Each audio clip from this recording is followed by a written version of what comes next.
নাফরমান হয়,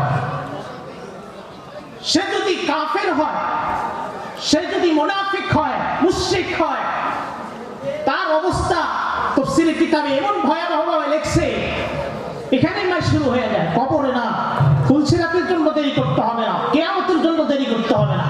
এই জান কবরস্থান, নাফরমানদের জান এত সহজে বাইর হয় না, বাইর হতে চায় না।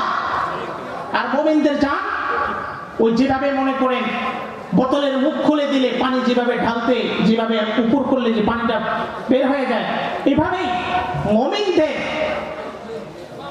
সহজেই তাদের আত্মাটা তার দেহে থেকে বের হয়ে চলে আসে। সুবহানাল্লাহ। এই সময় যখন ইবলিস এভাবে কুমন্ত্রণা দিতে থাকে, ফেরেশতারা সে সান্ত্বনা দেয়, না না না না, আমরা আল্লাহর পক্ষ থেকে রহমতের ফেরেশতা, তুমি এই কথা বলিও না, এই কথা বলিও না, এই কথা বলিও না। এইভাবে যখন না না করতে থাকে, এক পর্যায়ে এমন এক সময়, এমন একটা অবস্থা হয়ে যায়, উনি যদি মুমিন হয়ে থাকে, উনি যদি আল্লাহ ওয়ালা হয়ে থাকে, জন্মের পরে থেকে নিয়ে আল্লাহর সাথে যে ওয়াদা করে এসেছিল, আলাস্তু বিরাব্বিকুম, আমি কি তোমাদের প্রতিপালক নয়, যে ওয়াদা রূহের জগতে দিয়ে এসেছিল, এক ওয়াক্ত নামাজ কোনোদিন কাজা করে নাই, একটা রোজাও কোনোদিন ছেড়ে নাই, জীবনে একটা হারামও খায় নাই, এভাবে আল্লাহর ভয় নিয়ে মওত পর্যন্ত সে টেকেছিল। এই বান্দার মুখ থেকে ওই সময় সহজেই কালিমা উচ্চারিত হয়ে এভাবে তার জবানে বের হয়ে যায়, লা ইলাহা ইল্লাল্লাহু মুহাম্মাদুর রাসূলুল্লাহ।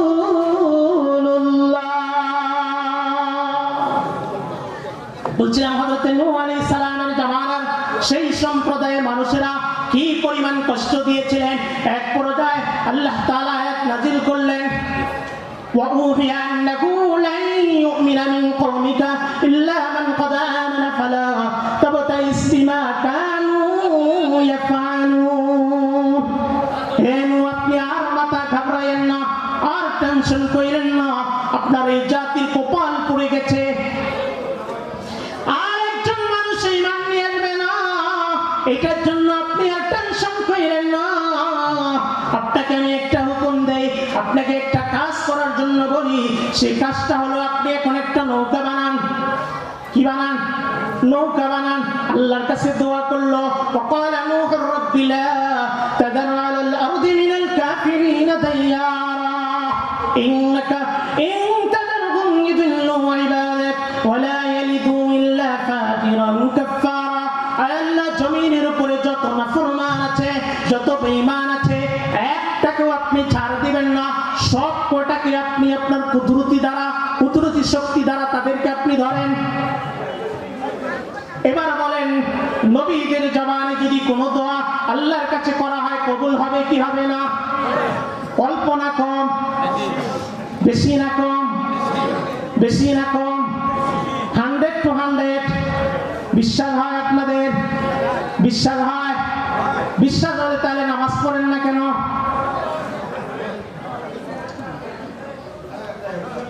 হযরত নূহ আলাইহিস সালাম দোয়া করলেন, আল্লাহ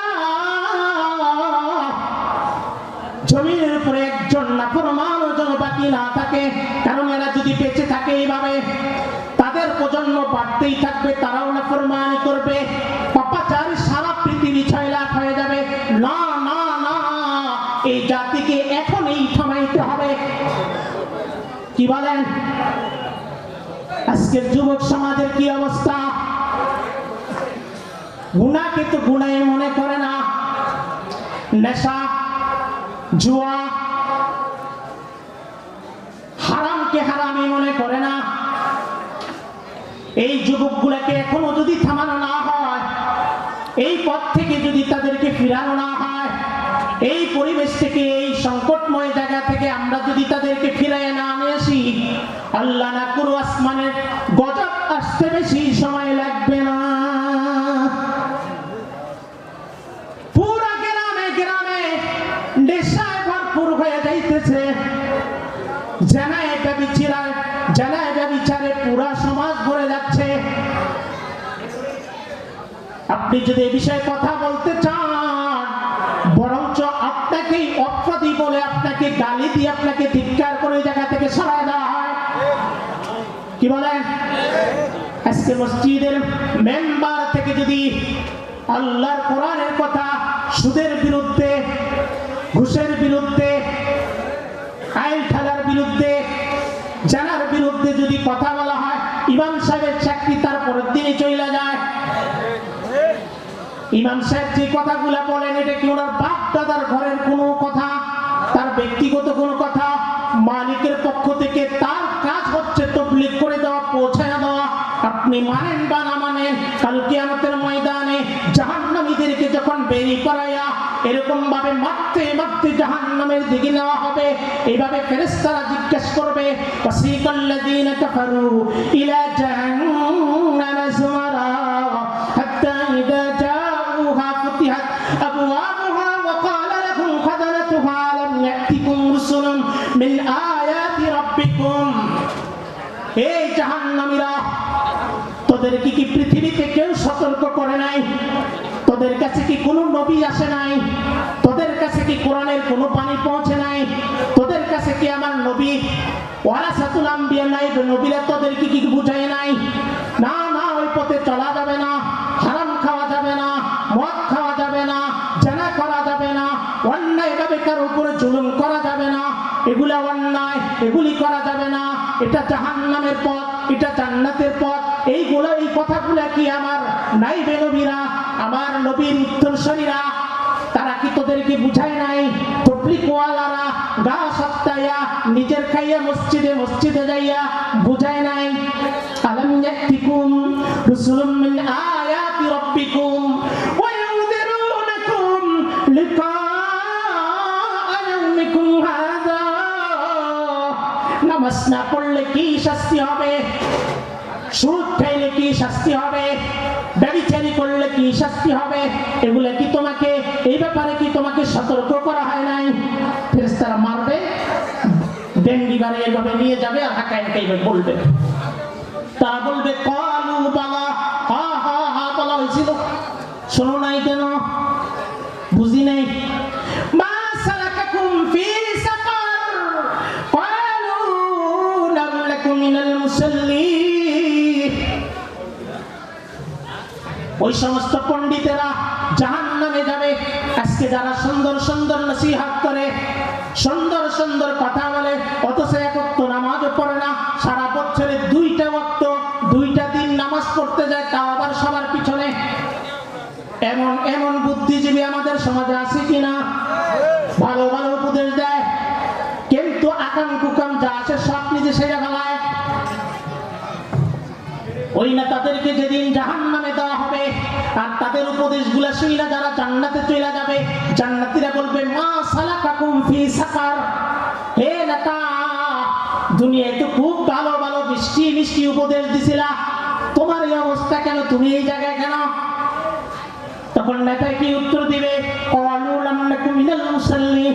আমি তো ভালো নামাজি ছিলাম না, তোমাদেরকে ঠিকই বলছি, কিন্তু আমি সময় পাই না, এই জন্য অবস্থা। ক্বালু লাম নাকু মিনাল মুসাল্লিন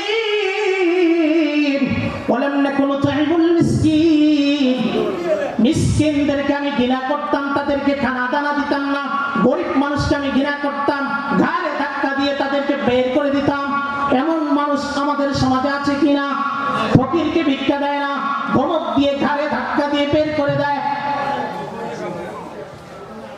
আহা, ক্বালু লাম নাকু মিনাল মুসাল্লিন ওয়া লাম নাকু নুতঈমুল মিসকিন ওয়া কুন্না নাখুযু মা'আল খায়িদিন। মানুষকে বিভ্রান্ত করতাম, সঠিক কথাটা বুঝতে দিতাম না, যুক্তি দিয়ে এটা দিয়ে সেটা দিয়া বুঝাইতাম। ওয়া কুন্না নুকাযযিবু বিয়াউমিদ্দিন। হাসরের ময়দানে যে বিচার হবে, হাসরের ময়দানে যে প্রত্যেকটা মানুষকে কাঠ করে দাঁড় করানো হবে, এই কথা আমরা বিশ্বাসই করতাম না। প্রিয় হাজির, হযরত নূহ আলাইহিস সালামের কথা বলতেছিলাম। আল্লাহ বললেন, নূহ আর আপনি টেনশন কইরেন না। ওয়া ইয়াসনাউল ফুল ওয়া কুল্লামা মাররা আলাইহি মালাউম মিন কওমিহি সাখিরু মিন। আল্লাহ বললেন, নূহ তুমি একটা জাহাজ বানাও। কি বানাও? জাহাজ বানাও। তোমার উপরে যারা ঈমান এনেছে, যারা ঈমান